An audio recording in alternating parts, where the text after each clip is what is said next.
Now, there are three major chapters in the four Gospels that are devoted to the coming again of Jesus Christ, though he mentions it many other times.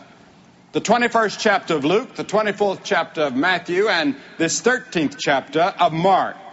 And there are five things that I want you to see about the coming again of Jesus Christ that is used in these chapters. The first one is watch. Second, wait. Third, walk. Fourth, work. Fifth, wake up. Jesus said we're to watch. We're to watch an unfolding scenario which would match current events in the world, which he predicted would precede his return. He said in Matthew 16, discern the signs of the times. He said, read the signs. He said, they'll be all about you before I return. Now, Jesus said, watch. He also said, wait. Wait for his coming. Paul defined a Christian as someone who has turned to God from idols to serve the living and true God and to wait for his Son from heaven. To wait for his Son from heaven. Habakkuk prophesied that that great day of the Lord is yet for an appointed time at the end. Though it tarry, wait for it, he said, because it shall surely come. It will not tarry.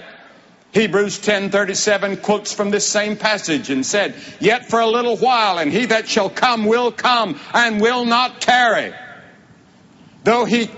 Matthew Henry once said that though he tarry beyond our time, he will not tarry past the due time.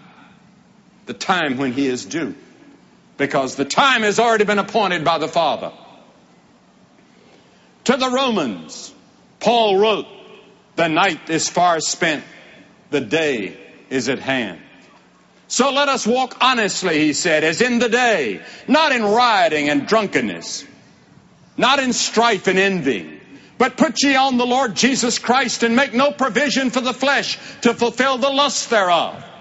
In other words, the hope of the coming of Christ ought to make us walk as disciples of the Lord Jesus Christ, living godly and sober lives. The very fact that he's going to come, that should be an incentive. Yes, to know and to believe that there is a hope for the future, that it's not going to end in some great gigantic Armageddon that's going to sweep everybody into death and hell. God has other plans for those that trust him. There's heaven to come. He's coming back. There are too many prophecies that are left unfulfilled that must be fulfilled if he's to keep his word. Don't sleep. Wake up to what is happening and how close you yourself may be to the end of your world.